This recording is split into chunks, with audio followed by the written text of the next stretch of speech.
Well, there you are. Again, Charlie Greer podcast today. So, bad back broadcasting company, perhaps. Perhaps.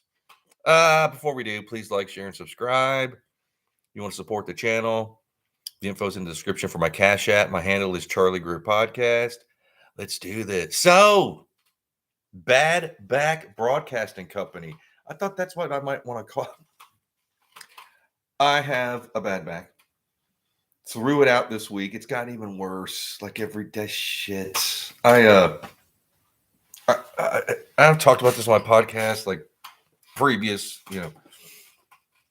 I think it was March of 2020. I got jumped by 3 dudes, gangbangers, which are the worst you want to be jumped by. And in 20 seconds, 3-on-1. Yeah, it was a thing. I didn't know who they were. They did wrong place, wrong time. That's a thing. So sorry about that. So I had to do a year of physical therapy. I've got a neck and back injury for life. So I've got to be careful with what I do. And I should have been, I was lifting things. Who knows? I hurt my back again. So this week it's been bad. And then I've been working, doing this, that, and the thing, and then trying to be, So I've been up since I woke up at 1:50 in the AM. Okay. So I've been up since 2 o'clock. Couldn't go back to bed. There's a hair stuck in my glasses or something. And had to get up at 5 to get ready for work. I almost didn't make it to work. I was like, dear God, I could barely get out of bed. Coffee, hot shower, man, gone, got back, so.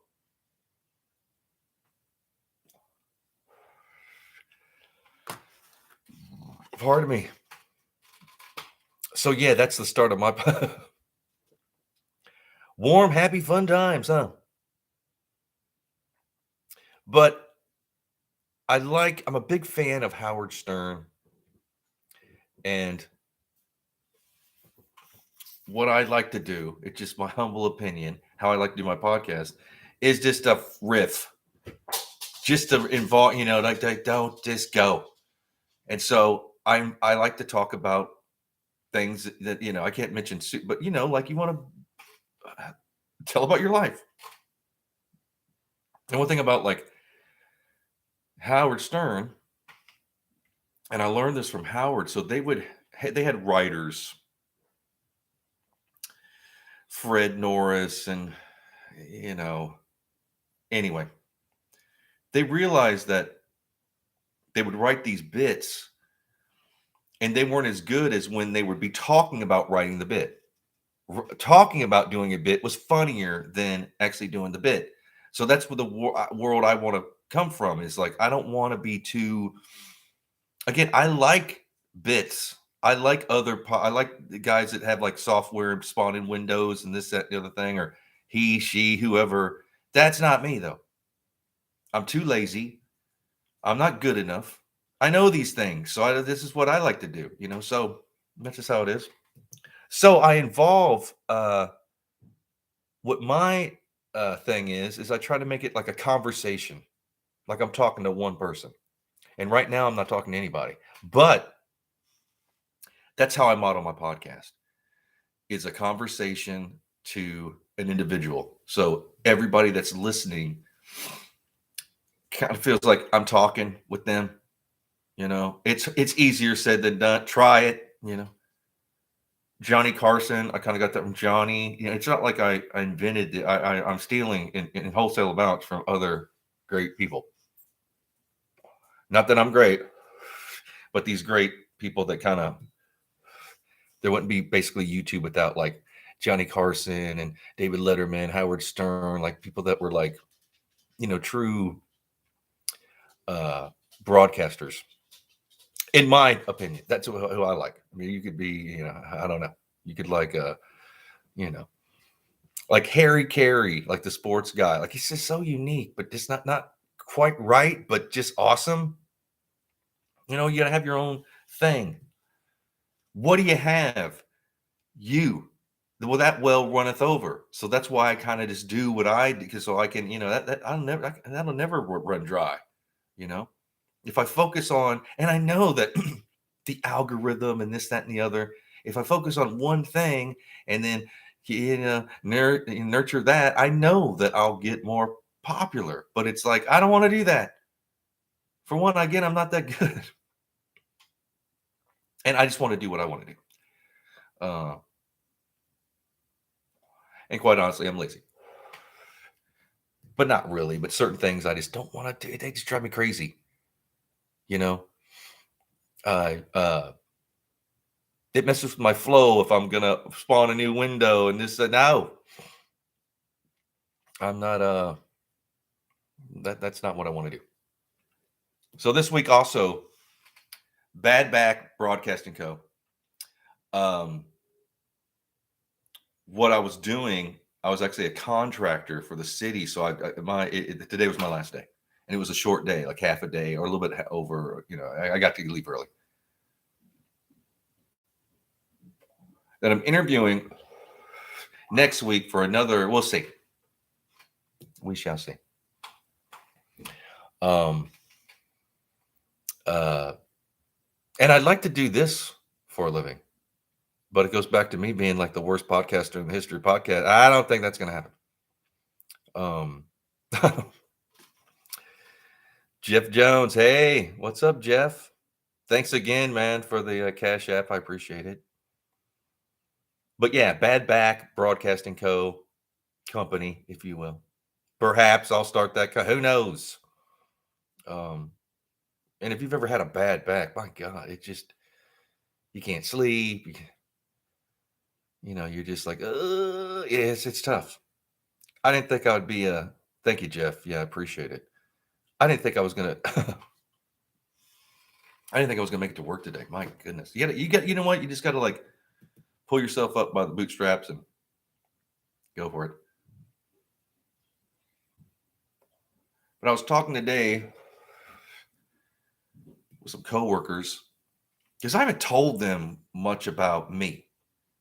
And they were saying that, like, so today we had like a little get together, and they're like, I was talking, and there's like, and you're shy. And I was like, yeah, I'm shy, but I finally told them a little bit. I didn't say anything about my podcast. I talked about my book. I was like, yeah, I was in the I lived in LA, and they, I said, I need a lot of leave alone, and I don't want to, especially people I don't know. It's just, and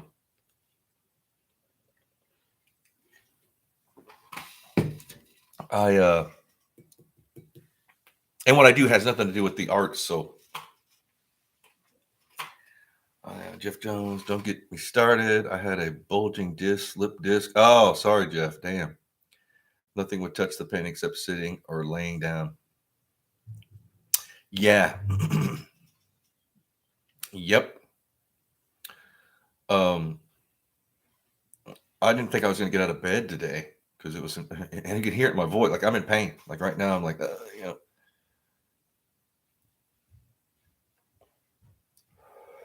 When it gets bad, I'll take kratom. I took some kratom earlier this morning, but it's worn off. So I'm like, yeah.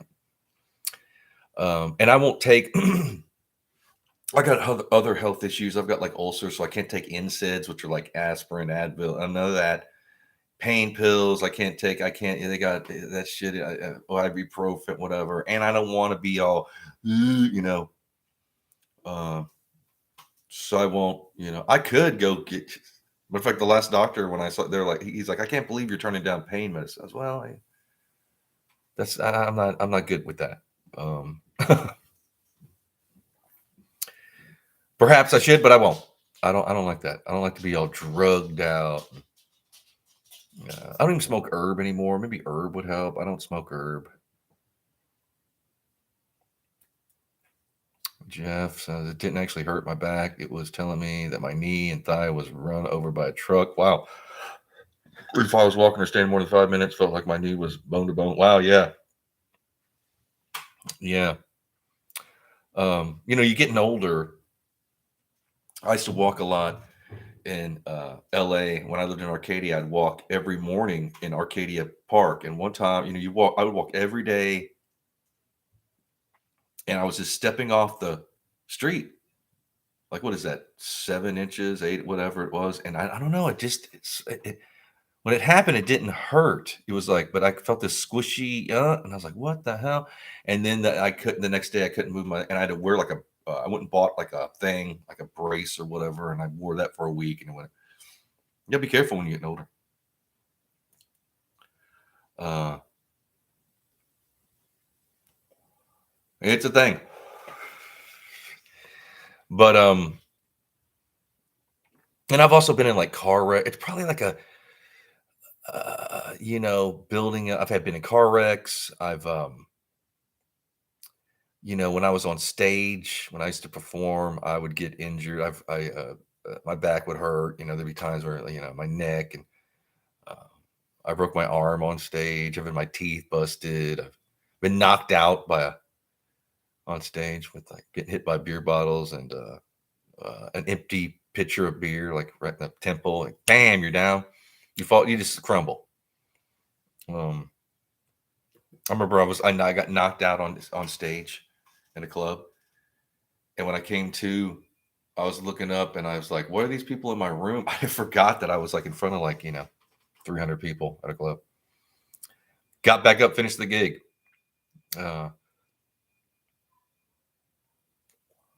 But today my coworkers were asking about like Los Angeles, and and I told them about my book. Matter of fact, they were like surfing it up on their phone, and I was telling them how to, find to read it for free. Don't buy it because I won't get any of the money. I've been paid. I've said this many times before. I'm owed like 20 years of back pay for my book. Uh, um, which is this a thorn in my side, this like, why do you want to steal from artists? It happens to a lot of, unless you have a team of lawyers or some kind of whatever it is, management, whatever, but they also have to have lawyer, you have to, that's how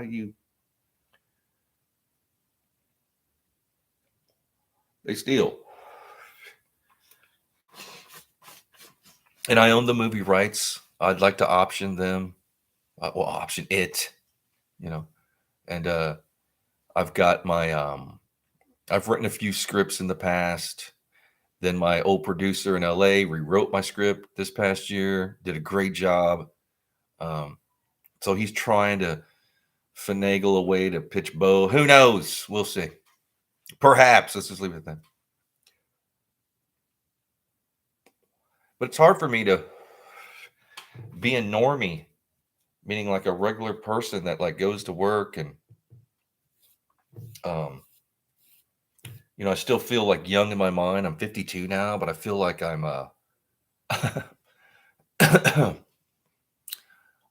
but I don't have that drive that I used to have. I don't have like that ambition. I'm not really going for. I'm not like, I don't have like an itinerary for myself to okay, do this. We need to, what I want to, none of that. But it would be nice to eventually cash in on something, I know that sounds like fake and hacky and like that's not what you want to do it for, but I did it for there's times where I could have made more money if I'd have done certain things that I didn't want to do or water me down a bit. And artists are threatening. If you're a creative person, most of the time you don't want people telling you what to do. And then to get successful, you have to be like a meeting in some boardroom or office with these people that are basically like accountants. I mean, even if they have a degree in some kind of business or what, these studio people or label, what they don't, they're threatened by your presence. Just by they'd rather deal with milk toast con men, and I never was good at that. I never was good in a when I had a lawyer, my first lawyer that I ever had, he'd be like, "Don't say a fucking word, like this, unless you're asked. You don't, my producer in LA, when we've pitched, they just don't say too much. Because they want like your passion and your it's all in the eyes too. They whoa, um, and I kind of get it to a smidgen, just a little bit, but it's you know um again, I'm not even the best artist, but I dedicated my life to what I wanted, the art forms that I wanted to do. And you're obsessed with like, doing said, uh and you die inside if you have to do other. Now I've mellowed a lot, and I you know realize that you have to, you're getting older, you've got to do different things, you gotta, it didn't work, you rolled the dice, and it just, hey, what are you gonna do?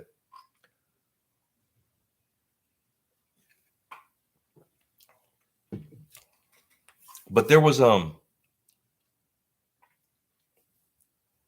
like times in my life where I knew it's like, you know what? If I give up control, first the thing they're going to do is change something about it. It's not going to be that good. Then also, they'll shelf you, meaning they come with these, oh yeah, we're interested, just to get you to sign some paperwork, give you a little bit of money, and then shelf you so you're not competition to other things they're doing, or other, that is a big thing. Pardon me. Jeff says I had to keep working, therefore I needed something to get me through till surgery. I guess doctors look at it. It ain't my pain. Screw the patient. Basically, doctors in a day, they see so many patients. You have to, and my dad was a doctor, and when you go through medical school, he would say like they teach you how to be detached, so you can. And it's like anybody. People are human. They're like, they can't, and they're just doctors. They can't. I get it. I get it. I hate going to the doctor. You know, um, when I was going through physical therapy, or even before, I had to go to these doctors, and then the doctor, for some reason, would send like this certified nurse. He wouldn't even show up, and it was like nurse. And I found out, you know, and the last time I saw him, I was pissed at him because I had to wait in a waiting room forever. Then they put me in this little like room with like this bed that I had to like lean up against the wall. Man, I got a back problem. I can hardly, what? See? And I was in there for like 2 hours. When he came in, I wasn't mean, but I was like, I guess maybe I was. It was like, hey, I never saw him again. I'd have to deal with this nurse. And then I was like, you're not a doctor. I thought she was. She's like, oh no, I'm not what? And then that's when my physical therapy got, through. And then I had to go to the physical therapist. And then they had to, when I first started my physical therapy, I couldn't even, they'd give me like a 2 or 3 pound weight. I couldn't even lift it. Like I was like, oh, like just in pain. Unresolved crime. Frank. Hello, my man. Hello. How are you doing, Frank? Are you coming to America? When are you moving to the USA? Are you perhaps going to cross the pond? And this year, awesome. Where are you going to land? Probably like New York or LA. One of the major cities, Chicago, perhaps. Somewhere in the South. Cool. Yeah, places in like Nashville's popping off, Atlanta, Miami. I mean, if you're doing good stuff, you don't have to be, it doesn't matter where you're at, really. Now at the Nashville, it is. Yeah, I'm from around there. I was born in Smithville, which is like 60, 70 miles outside of Nashville. Hey, look, let me tell you what, though. Nashville is not, it's just like any big city, man. Be careful. Yeah, country fan. So yeah. Be careful in Nashville, man. That's the Good Old Boy Network, like the hillbilly mob. Yeah, and Nashville's got expensive, but if you get outside of Nashville, really close, like you could live in like Murfreesboro or, yeah, You can live outside of Nashville and like be there and like, but the traffic's really bad. People drive crazy in Nashville. A lot of crime. East Nashville is a thing across the river that you don't want to,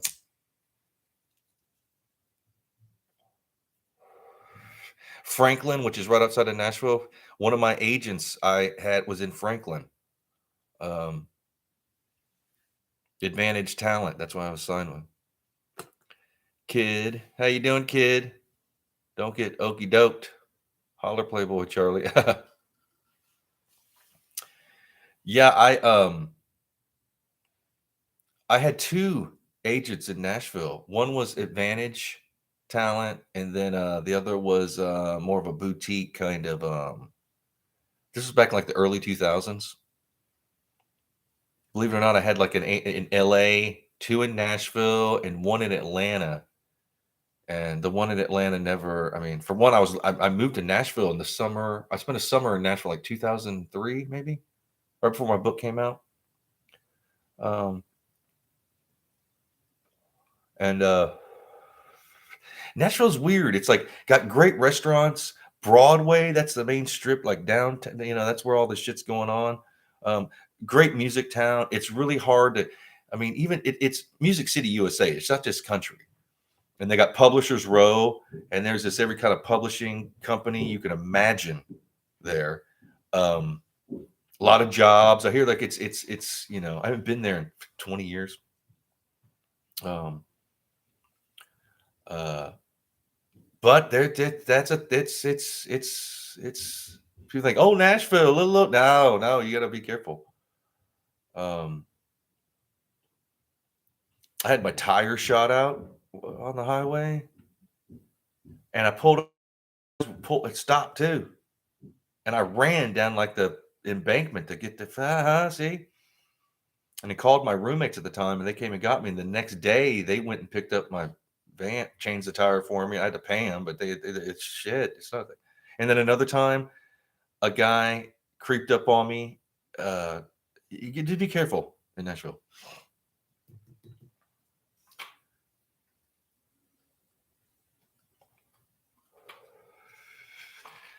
But they're it's tough there, man. Like I uh solicited Nashville a lot as far as like when I was writing and songs and whatnot. And I'm from around there. You would think that like no, no. I had better luck in LA. And there's all these like in the good old boy network, hey, well, see, I mean that's everywhere, but it's a thing out there. A lot of people from Los Angeles have moved to Nashville. I'm talking about actors, musicians, they shit. That's why the property values are going up around there. But I love Tennessee. I haven't been there in 20 years. Most of all my family in Tennessee are dead. I mean, you get older and everybody dies off. Um, and there's all these weird little towns. Be careful. Be careful. So, Frank, who do you know in Nashville? Why are you moving to Nashville?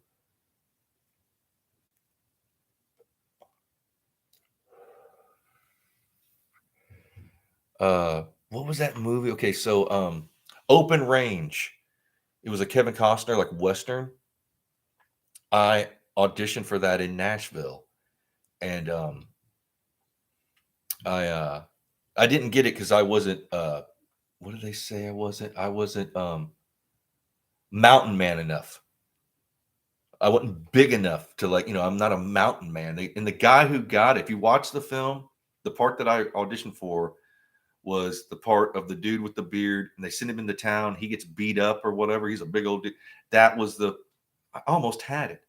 And I was like, well, I'll wear a prosthetic. And a prosthetic is you can wear these things and they'll, glue some jowls on you and wear something underneath your clothes. You won't even be able to tell, but they're like, no, we want realism. And I was like, nobody will know. And they wouldn't, because they were interested in me, and I do callbacks and didn't get it. If I would have, well, people would know. I mean, it would be, you know, um, and I love that movie, Open Range, and Robert Duvall's in it, like. And I met Kevin Costner I've told this, but I was in a For Love of Game or For Love of the Game or something like that. Or I was a bit. I had not even a big. I basically was an extra. I played in one scene. I played an army guy in an airport or something like. And Kevin Costner was in it and directing it, and cool dude. And I didn't think anything about. And he honestly, I was shocked at how cool he was. And he's taller and bigger than you think. I'm 6'2". He was a when you see him, like I never thought about, but in person, he's got like movie star charisma. Like what it kind of like threw me off when you on the set that day and you introduce, you're getting introduced, and here's Kevin. He's like, "Hey, I'm Kevin Costner." It's like, well, no shit, huh? Um, he was a cool guy, and one of the guys.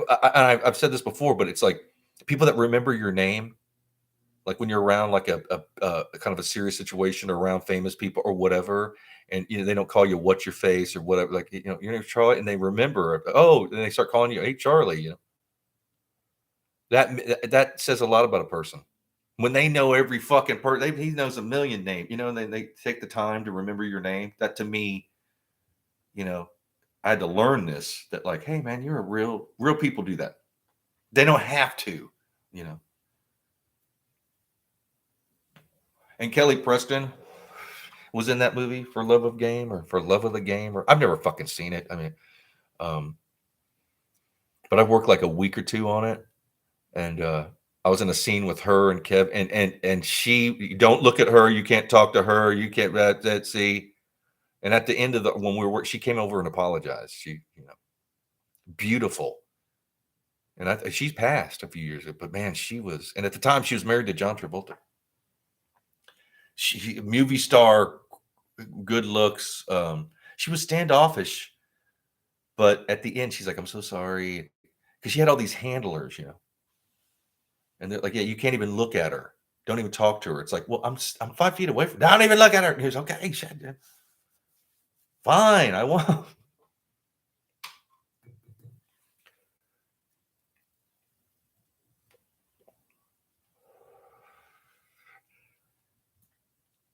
But yeah, I spent the summer in Nashville, like 2003, and then I was just missing LA, and I had other things going on, and my book was about to come out. I was like, oh, I went back. Um, my friend at the time, one of my best friends, like he was from a rich family. They had this huge house, and I rented the basement. And it literally, it was like there was two kitchens. There was a kitchen in the basement area and a kitchen upstairs, and there was a pool table down in my area. They never would come down. I was like, dude, why don't you come down? We got the pool table down here. Oh no, people that are rich, they kind of get like, they're bored with life or something. And we almost got robbed. I did get caught, sort of, kind of, but I caught these dudes coming through my window, and then it turned out they were friends of my friend, and they claimed they were just trying to. I don't even know. He's like, "Oh no, don't forget about." I was like, "Dude, they're creepers, man. Why are they trying to get in my fucking room?"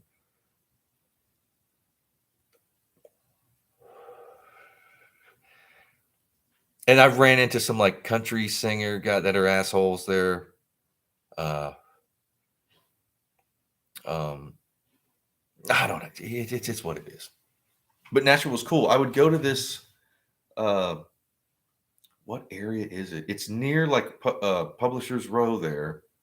It's a little strip kind of thing, and they had a really cool coffee shop. It's artsy. It's artsier than you think. There's parts. I mean, granted, you're going to run into some hillbillies, man. I mean, like, um, but yeah, at first it was pretty cool. Hot in the summer, just dear God, but good food. It'd blow your mind, like how many good restaurants and food in Nashville. Pardon me, some of the best Chinese I ever had was in Nashville, believe it or not. And of course, like barbecue and fried whatever. And I'm from around there. I grew up, as soon as I got old enough to, as a teenager, we'd go to Nashville to see concerts and run around. I met Johnny Cash's son, and when he was wild in the 80s.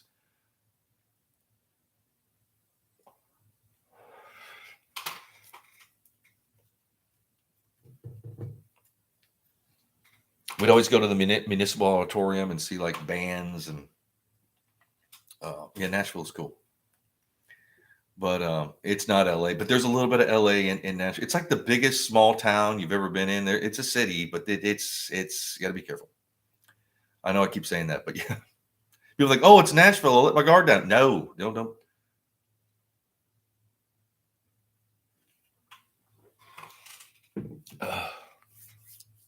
Matter of fact, when I was last year when I left LA, Nashville was one of the places I was thinking about moving back to or around there. Because I've lived, well, I'm from my, Smithville, my hometown. Then I lived in Murfreesboro for a while growing up, and then I lived in Nashville in the summer of 2003. And Nashville's a partying place too. You don't want to get caught up in that. And I had an agent there in Franklin. It was Advantage, and they were good to me. Matter of fact, when I moved back to LA, they still repped me for a while. That's when I was like skinnier and like younger, it's the thing.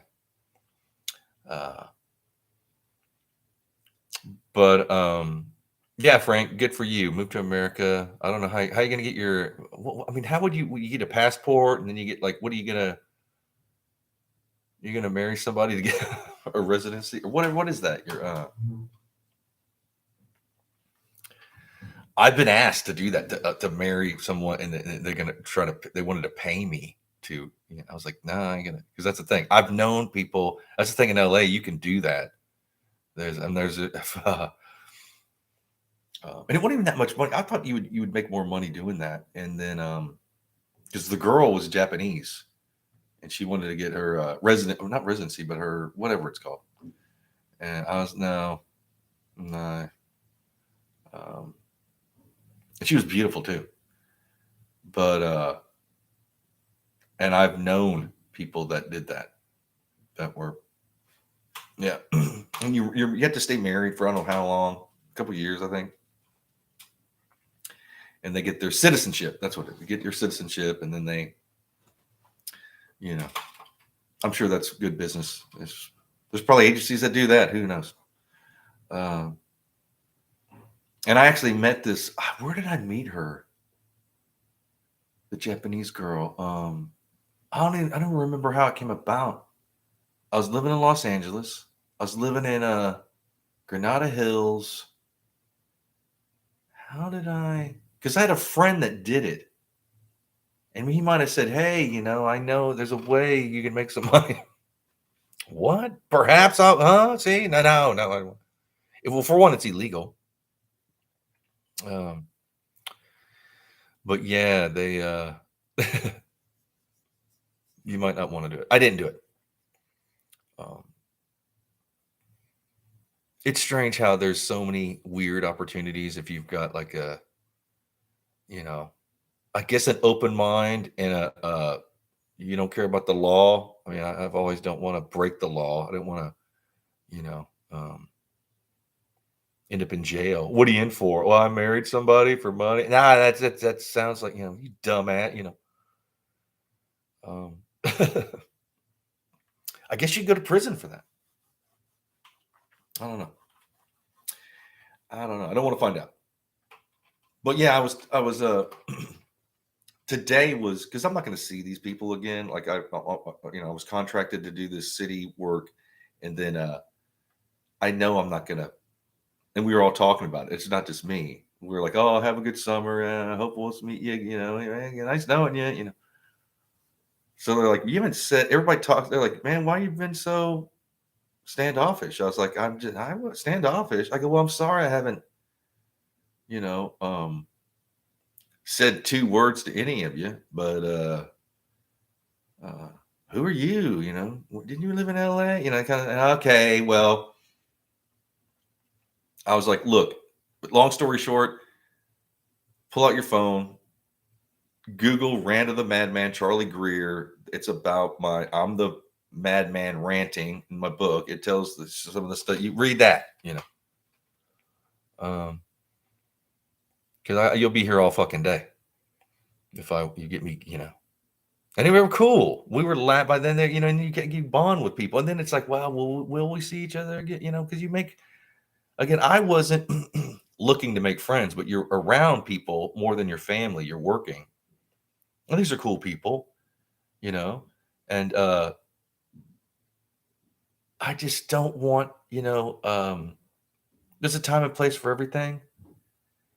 And also, since I was trolled or hacked or whatever happened this past year,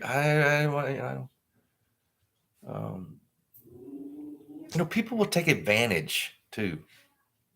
You don't want people to get too familiar. You'd rather be like a mystery, you know. But then that could be even why is he not saying, and that's what they were like, why haven't you? Because I'd always leave and not when they're hanging out, eating lunch, whatever. I just go to my car. Um, maybe I should, maybe I should have been more social,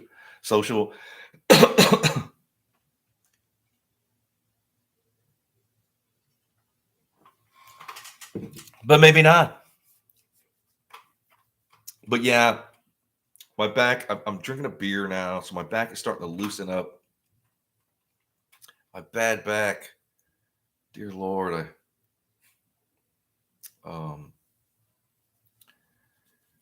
I could go to the chiropractor, maybe. I mean, I hate to though. Um, I need to have my, and I just know it's an injury. There's nothing they could do. They already told me after the therapy for a year. They were like, well, hate to be the bearer of bad news, but you got a naked back injury for and you're getting older, and pardon me, it probably get worse. I mean, be careful. I'm like, damn, but wrong place, wrong time. I got jumped. Lucky to be alive. I had to fight 3 dudes off, and of course, and then it was this. It started like this big thing, and the people I worked with at the time jumped in, and uh, tourists, because I was on Hollywood Boulevard when it happened, and a big glass fucking shelf fell and busted, and people screaming and babies, and tourists running, and sucked. And I was having a great day. You're all bah, bah, bah, bah, bah, and then the beating only took 20 seconds. People think like, oh, you think, oh, you're standing. No, no, no. And the first punch concussed me. Huh? And stupid, man. Like people think that they try to act like a badass and they talk about fighting and well, I'm explaining the story, but I'm not. I've never been like that.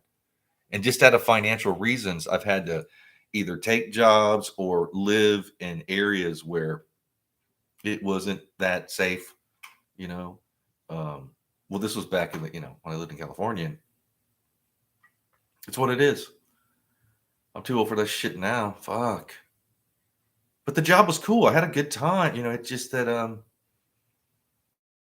only time that I got punched. The first time the guy hit me from behind, I felt like a tree. Just boom. Um, yeah, wrong place, wrong time. It just happens, especially if you're in that kind of environment. Not if, but when. And I worked there, what, 4 years, maybe 3 or 4 years.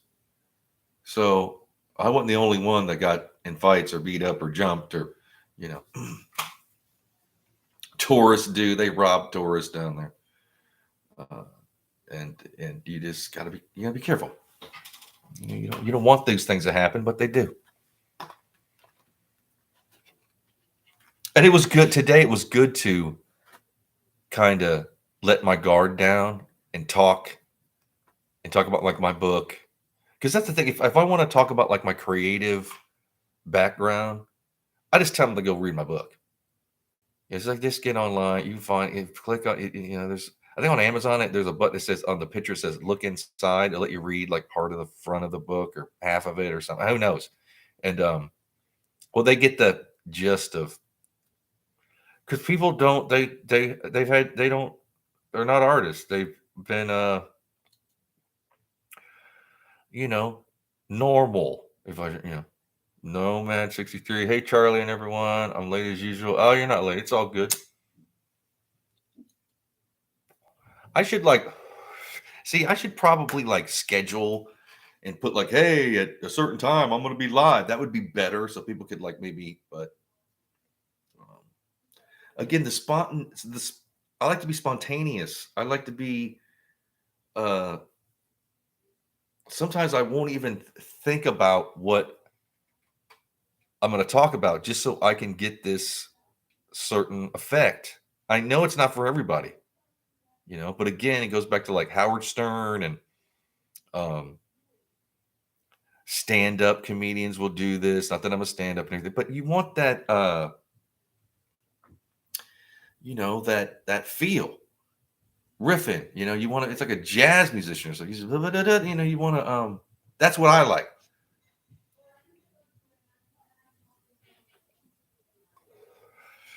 People want structure, and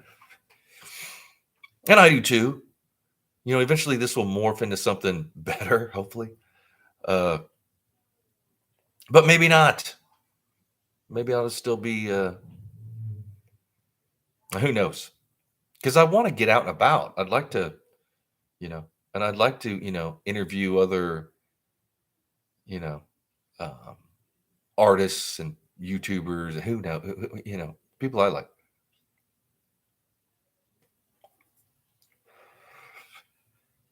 And I probably shouldn't be smoking and drinking and cursing on, uh, um, you know, I shouldn't.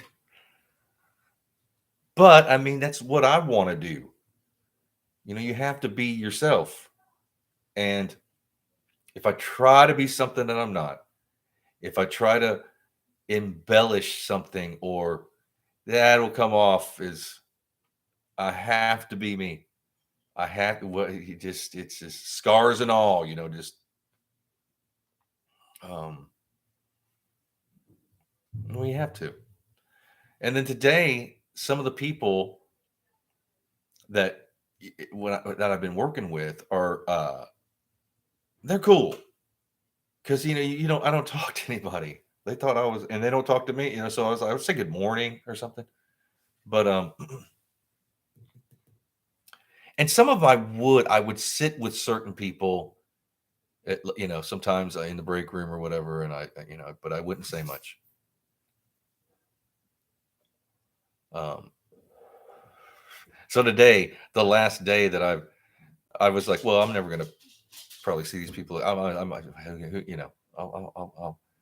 and they're like, wow, and we were all laughing, and they were playing cards, and it was fun.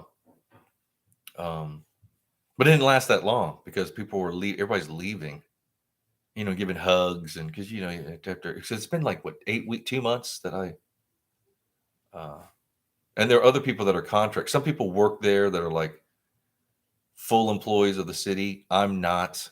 Next week, I'm actually doing a Zoom interview with the city to make to get in with the directly through because I'm going through this agency and employment agency to um, and it's a good job, and it might do because I applied for one thing, and then in the interview well, hey, you got this experience, we'll pay you more if you do this. I was like, well, I'll do that. Thank you for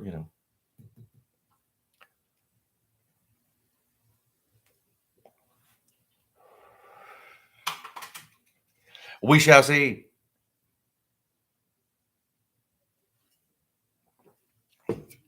Oh, we shall see. But yeah, I had to.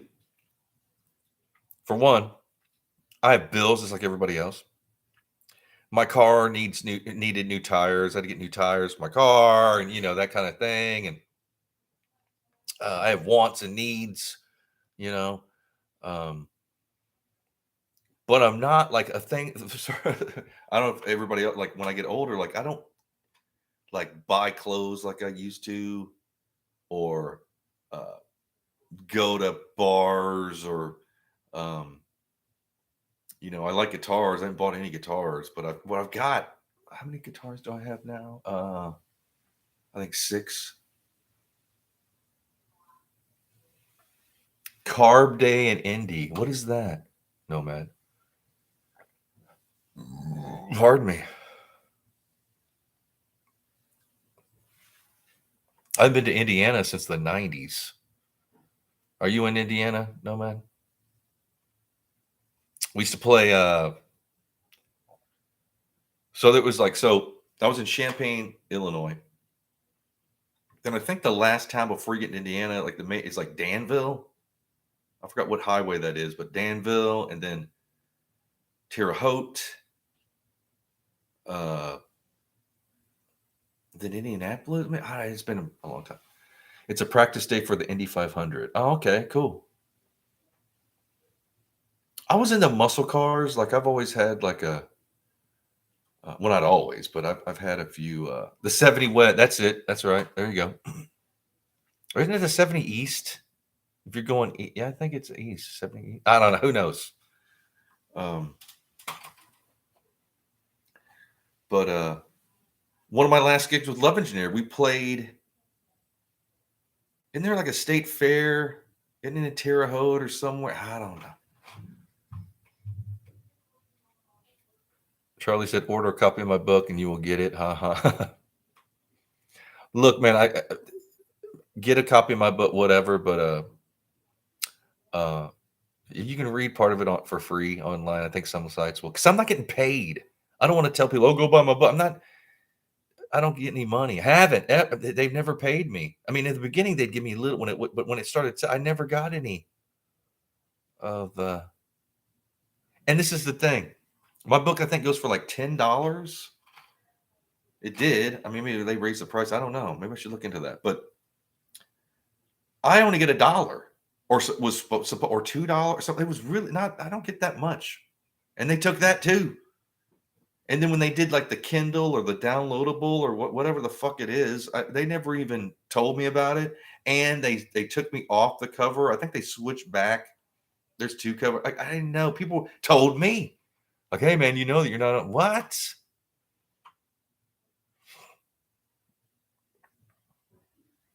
Tom, at work, the looks Charlie gets will be priceless. I mean, nobody knew at work that I was any kind of creative person. You know, I didn't say a fucking word to anybody. Um, I didn't like, hey, peacocking around, like, yeah, baby screaming, yeah.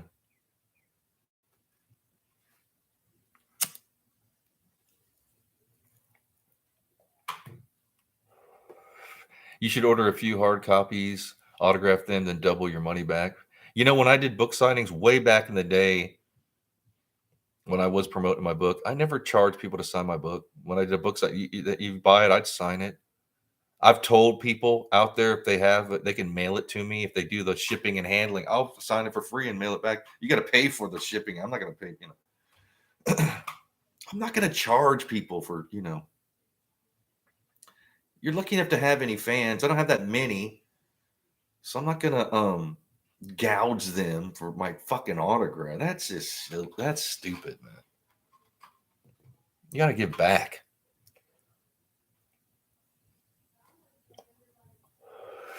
First editions of my book are going for good money. I don't even own one.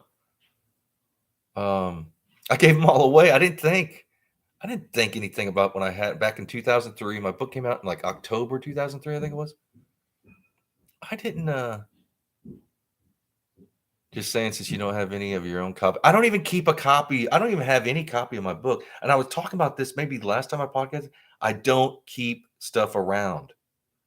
Matter of fact, Scotty Beers, he's holding some of my possessions since I moved. He's got a box of my CDs. I don't keep that. Man, I'm gonna go get them, but I've never been so. What am I? I've already know what the book. I don't have any. I don't keep that shit around. I should. I kind of regret that I don't. But then again, it's like I don't want. You move on. You create, and then that's it. That's how I am. I need a clean palette. I need like a a clean canvas to, you know, uh, because certain, it's just I've never been that way. For one, I didn't do that much. I mean, I mean, I did, but I wasn't like I didn't have gold albums or I just had like underground, lowbrow kind of shit. Uh, and I usually had like a girlfriend that would keep me like like down to earth and like "Dude, you don't be and I think that's why people relate to me because I'm not um yeah man like that fake ass shit.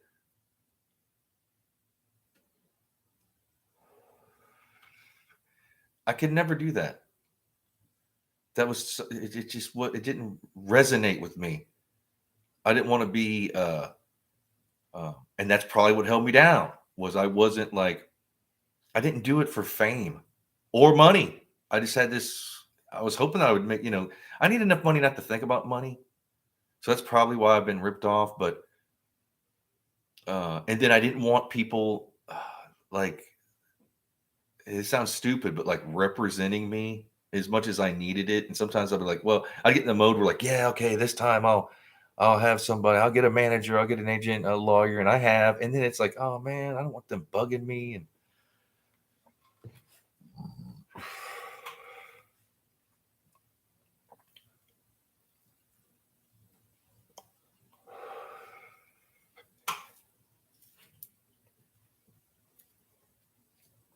and I've had people, fuck, this is when I lived in Highland Park. So this is like between like 2005, 2007. Um, I don't even know how I ran into this guy, but I remember I met him because at the time I was anyway. Uh, he goes, "Hey, we gotta, I can help you out with your." But he was in the entertain. He was a producer or something like that, and so I invited. At the time, I was renting a house like this. Now the house is probably expensive to rent, but it was in Highland Park before it all went all gentrified and hipster. And um, I was living my artist life. I had a roommate that was an artist. He was from Phoenix and or somewhere Tucson, and so I had this producer come over to my house, and he had a briefcase. And I remember he came to the living room, and he like popped it open, and he had uh, if he had probably 20 of my books, and this is what he said. I don't know if this is true or not because I mean I've heard people they bullshit you. He's like, "Hey man, I'm friends with Bob Dylan, and I gave him a copy. He loved your book." I was like, "Bob Dylan, really?" He's like, "Yeah, he loved it." I was like, "Man, that sounds like some bullshit to me." No, he was, you know, so I was standoffish because I wasn't going to sign. He wanted me, and I know this is, and I also have him buy me lunch, and what I mean, like they're courting you, like and you want to feel them out. By then, I already knew I wasn't going to be all, well, I wasn't green, so I was like gonna like, and then I'd be drinking, or like people would be there, like. Like, we'd just be hanging out on my porch, like, barbecuing, drinking. He's like, "I thought we were having a meeting." Like, "Yeah, let's have the meeting." Like, "I thought you and I," like, I'm like, "Well, shit, have a beer." You know? I wanna feel you out. And then he was just like, "Well, you're just a wild man. You're just gonna be well, fine. Maybe I shouldn't have burnt that bridge." But I technically didn't because I was doing just me, you know? If you're gonna rep me, this is what you it wasn't like I was a junkie or anything. Like, and he was again, he was people that are behind the scenes are more normal, and they are, oh yeah, and they go to fucking, uh, pitch meetings, and I don't even know. I'm not good at that. I don't like that. I should have learned to fake it, but uh,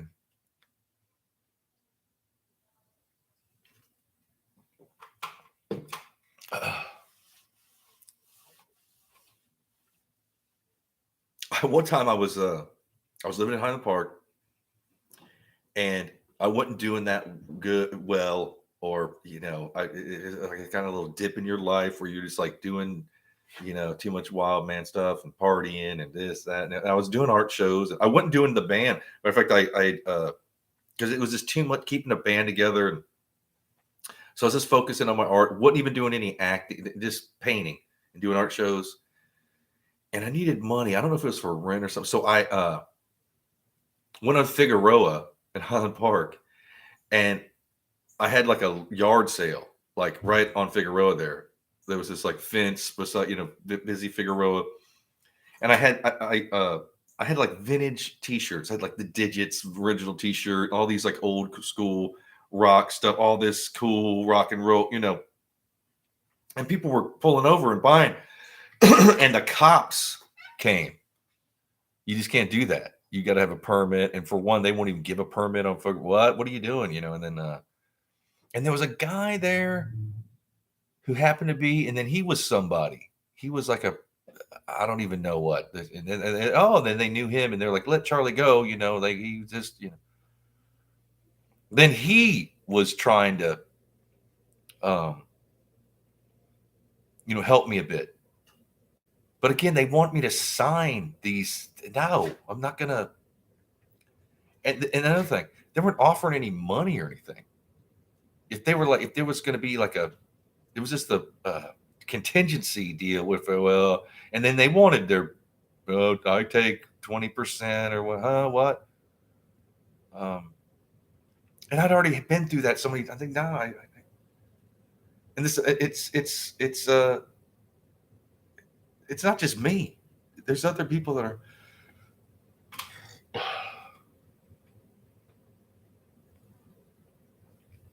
Kid, or maybe not. Haha, would be cool to add back in the edit outs.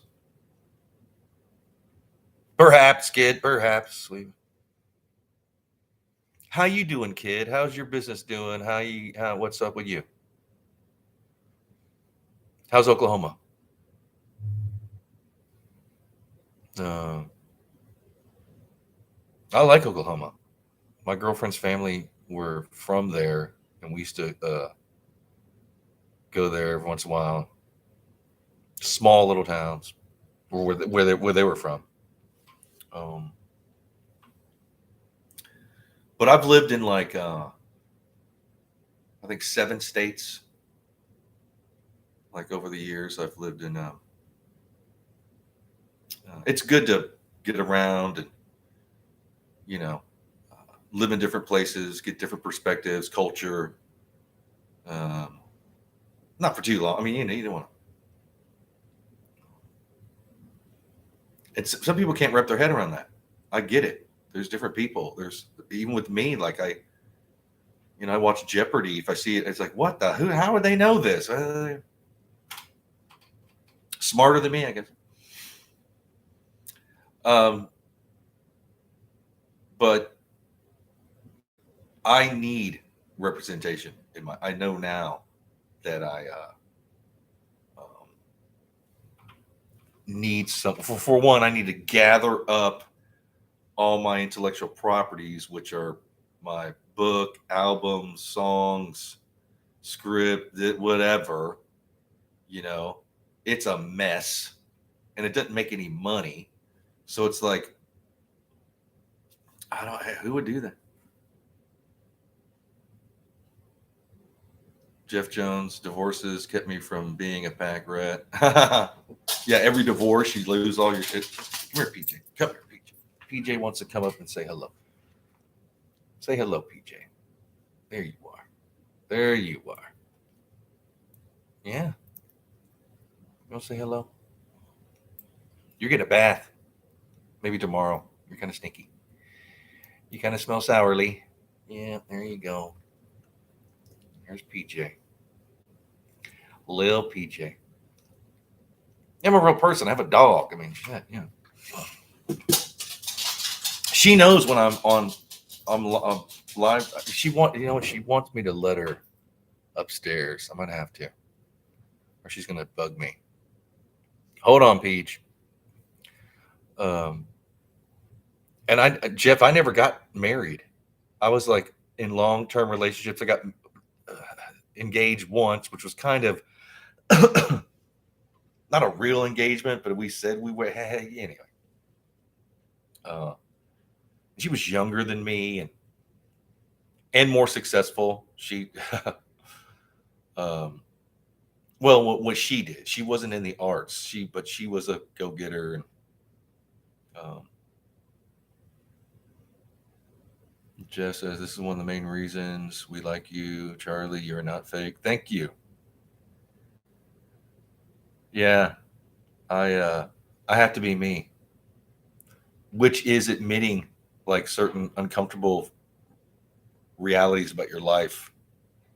Like when I say like I could have, but I didn't. If I was again, I'm a dumbass.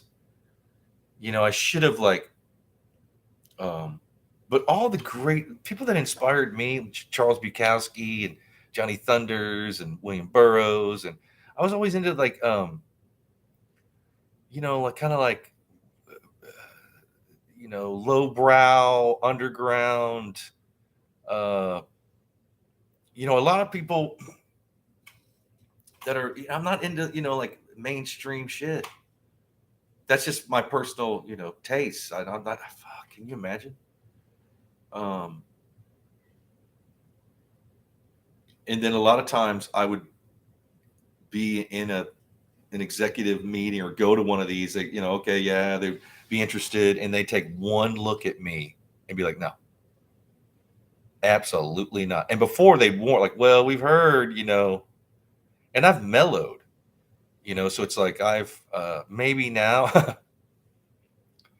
I'm ready. There's a city in Michigan called Highland Park, and it makes Detroit look like Beverly Hills. I bet there's Highland Parks all over. I think if there's like um so I lived in Highland Park, LA, and I live near Figueroa and York in Highland Park. Now Highland Park's like the most hipster, well, I lived there. It's shit. Uh, and the reason I moved there, financial. I couldn't afford anywhere. And Mr. T's Bowl, which used to be, I think it's new management. They redid it or something. Mr. T's Bowl was my favorite place in LA, hands down, to play. It was an old bowling alley. I played there. I can't tell you how many times. And the Little Cave or the Bat Cave or whatever on Figueroa, that bar, I love that place. La Estrella on Figueroa, the taco stand, the best food, some of the best food I've ever eaten. I used to eat there like twice a day for years. Um, uh, yeah, I was, and there's bands from Highland Park that, a lot of the punk rockers in LA lived or from Highland Park. Uh, I didn't even know what it was. I'd heard that there was this, and what was it like? The guy, he inherited the house. He was like a fan of, he liked the arts, and he was, yeah, I'll help. And he rented us the house or rented me. Then I got roommates, and then after like a few like major parties, my dumb ass. This is back in MySpace times when MySpace was a thing.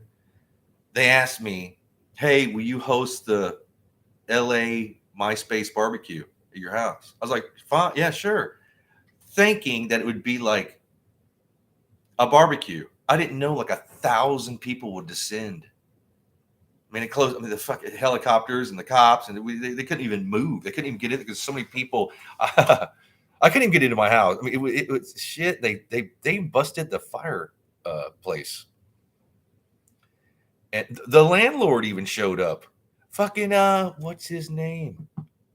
Jackson Brown was there that night. The singer Jackson Brown. Fucking shit. Um, good times. Fuck.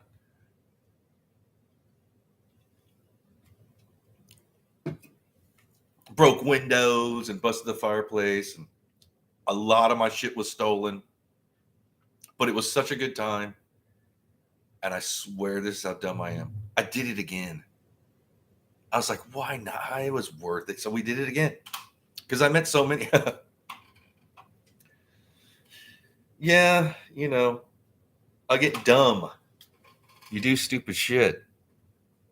But that's when I used to like partying. I mean, I wasn't doing any drugs or anything. And girls, I was into, um, that's the night. I shouldn't even say what, fuck. Uh, Good times. I'm glad that I was ballsy enough and just brave enough to be able to, like, fuck it, I'll do it.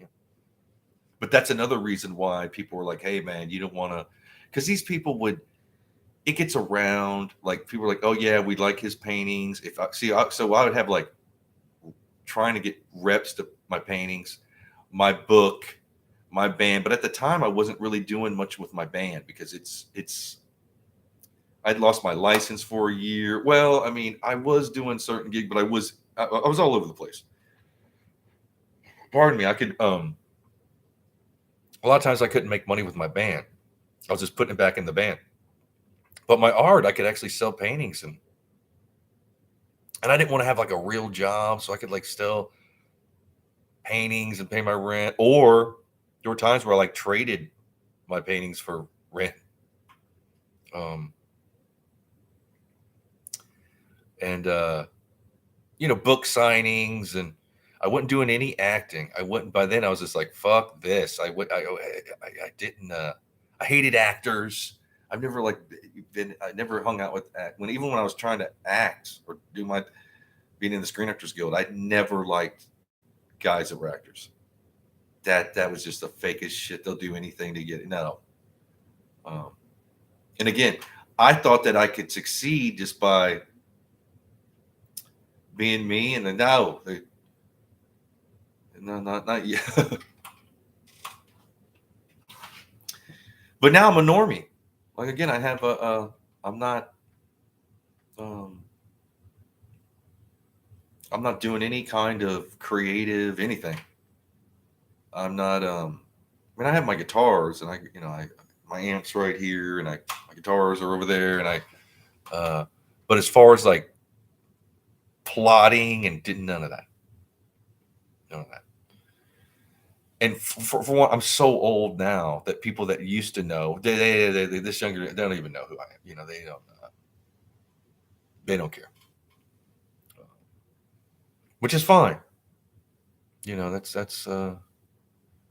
I would like to option my book. I would like to sell the movie rights or be involved with that process. I'd like for a script that I wrote that actually won some things back in the day, then was rewritten by my producer last year. I'd like for that to, you know, go into production, but you can't dawn. You know what I mean? Like I can't. If it does, it does. If it's, I'm not good at promotion or like business sense as far as like sh- hobnobbing with. No, I can't. I can't do it. I mean, I've tried. I just can't. I'm good at I'm a creative guy. That's why you need liaisons between like producers and like say in the music world, like an A&R, like the business guys, the accountants, and you have an A&R artist and repertoire, then the artists. See those, you never meet though. You meet your A&R guy. You don't ever meet with now. I don't even know what it is. Because people want you to be like them.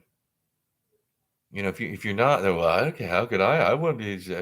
See, back in the day, they would that would be a sign that you could. They're not anymore. They want this like vanilla milk toast, safe, controllable, you know, um, cookie cutter personality.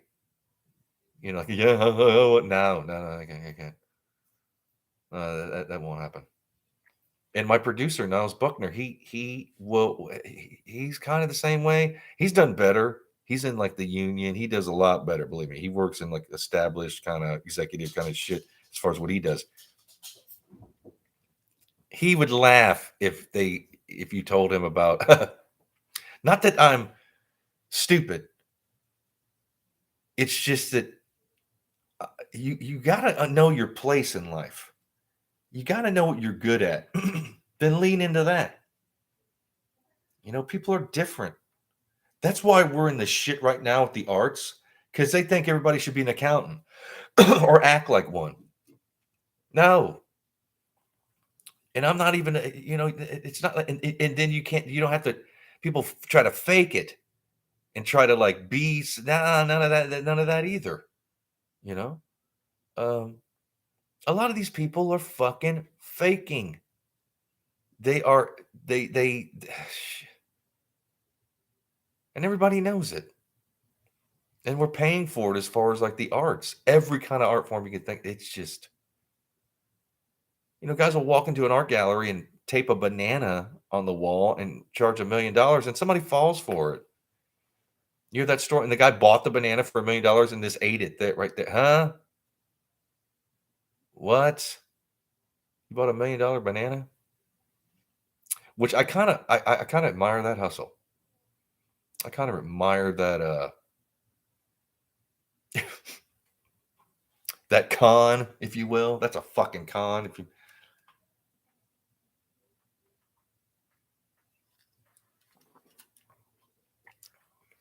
Okay. I'm gonna let my dog out. I'm not gonna walk her. I'm gonna let her upstairs, so I'll be right back. Come on, Peach.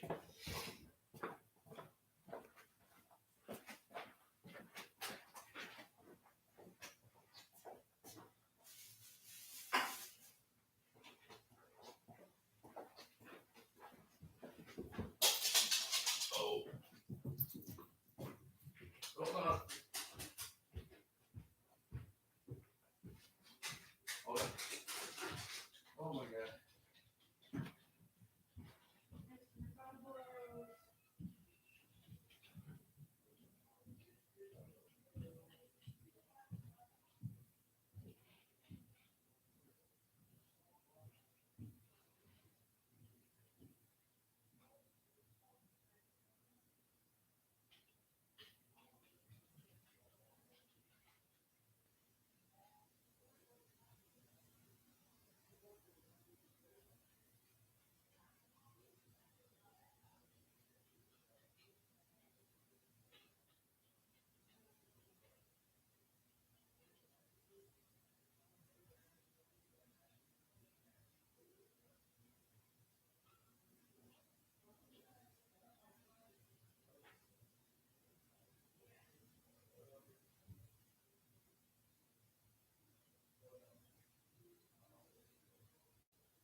My goodness.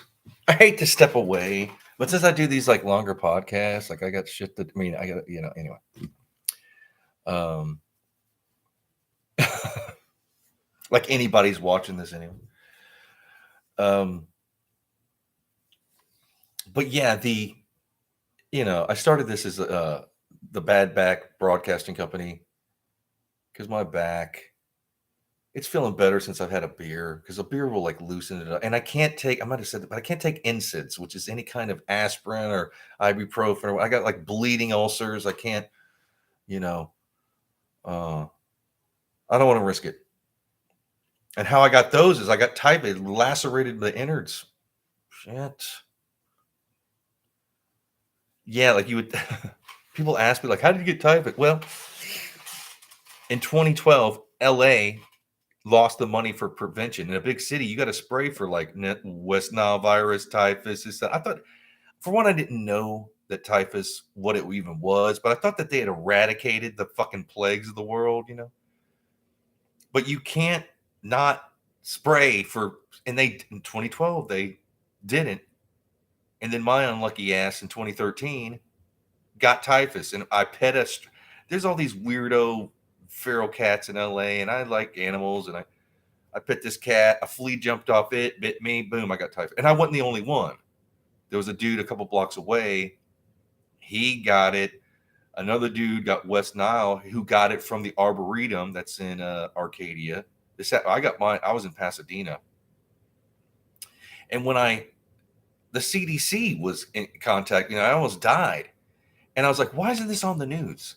And they're like, well, there needs to be so many spikes. Like, it's not enough. We won't alert the public. We don't want to freak them out. You know what? It's like, dude, huh?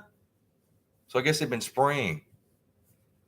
And I didn't even know what typhus was. And I guess that's what like stopped Napoleon from conquering the world. His army got typhus. Fuck. Yeah. Not good. You think this happens to other people. You don't think like, well, I'm going to have typhus one. No, you don't want to. Huh? Typhus? What the? See? Anyway. Could have been worse. I mean, I survived. The guy that was next to me in the infectious unit ward died from West Nile virus. It's a thing. I had to learn to walk. I've told this story. I had to learn to walk again. That's why I got eyesight legally blinded. My eyesight came back a little bit, but I'm all fucked up. I got all these problems. And then I got beat up and I have a back. I say, I got health problems. They said I wouldn't live. When I left the hospital, they're like, you got 5 years to live. You need to go live your life. And that was in 2013. So I've outlived. I got 10 years on it. Shit. Don't believe what doctors say. Yeah. And they gave me, dude, I had to take so many fucking medications. The worst was nitroglycerin. My God. Because I had like, I don't want to get it. I had like 3 cardiac arrests. Matter of fact, when they revived me, you only get 3. If you have cardiac arrest and they hit you with the thing and pump or whatever, that 4th one, they were going to let me go. They weren't going to even, they'd broken my ribs and my sternum and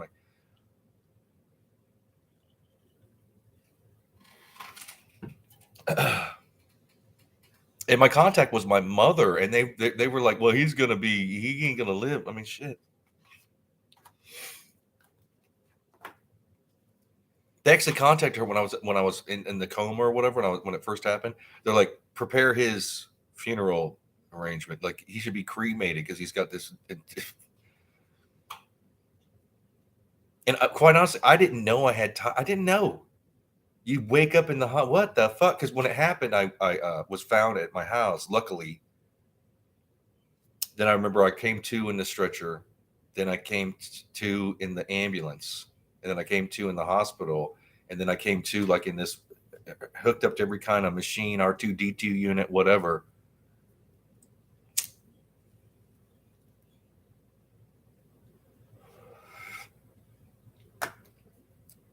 I'd never been in the hospital. I'd never had an IV. I'd none of that. And then it's like everything at once. Well, let's see how I'm gonna die. Like when I woke up in the ambulance, I heard the ambulance driver said, "Nobody's dying in my ambulance." And I looked up at there was a nurse there, and I go, "Who's dying?" And she was rubbing my head. She was crying. She didn't know who I was, I don't think. And she was rubbing. She's like, "Let's lay back. You'll be okay." Then I realized, well, I'm dying. It's me.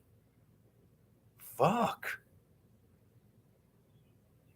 I lifted up my arm because it felt like bee sting. They gave me IVs in the ambulance. They were hooking me up to every kind of, I don't even know.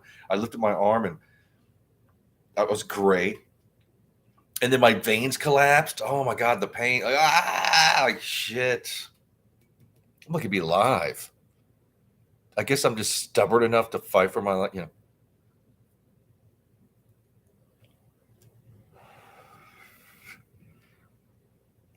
A little taste of death might, does you get a little taste of death.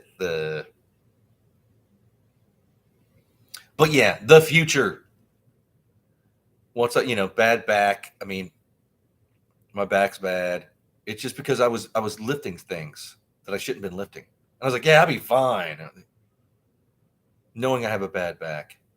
And I had to carry him up 3 flights of stairs. Ah, fuck it. I should have known.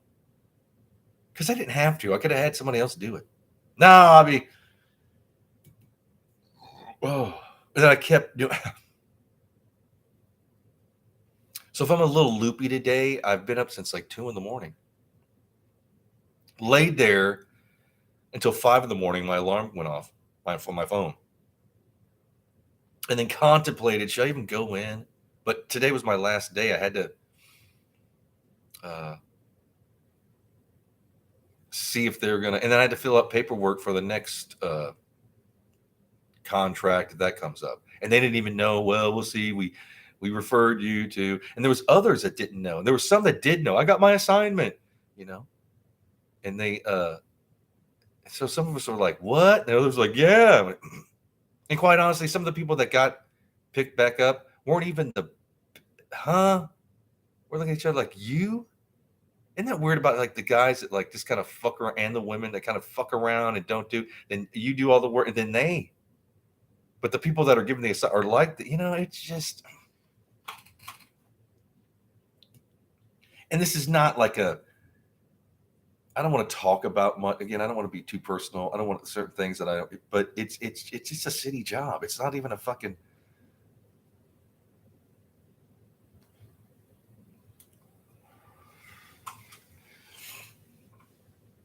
We shall see. We shall see. So yeah, I've done this like I think the second week where I've done Monday, Wednesday, and Friday, and I kind of like this rhythm.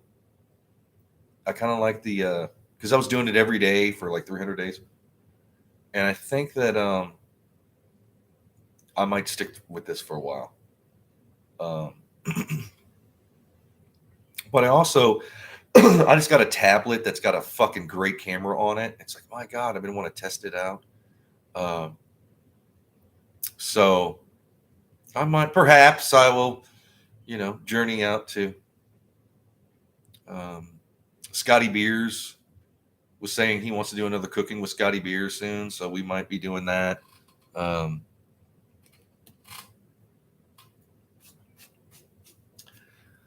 Perhaps. Let's just leave it at perhaps. But I'm okay. I'm at 125. I think I'll cut it. I don't know, an hour 25. I think on this. I hope everybody has a good weekend. Isn't it like Memorial Day weekend? I don't even know, but isn't it like a? So I hope everybody has a great weekend. Don't get too wild. But I love y'all. Be blessed. Cheers.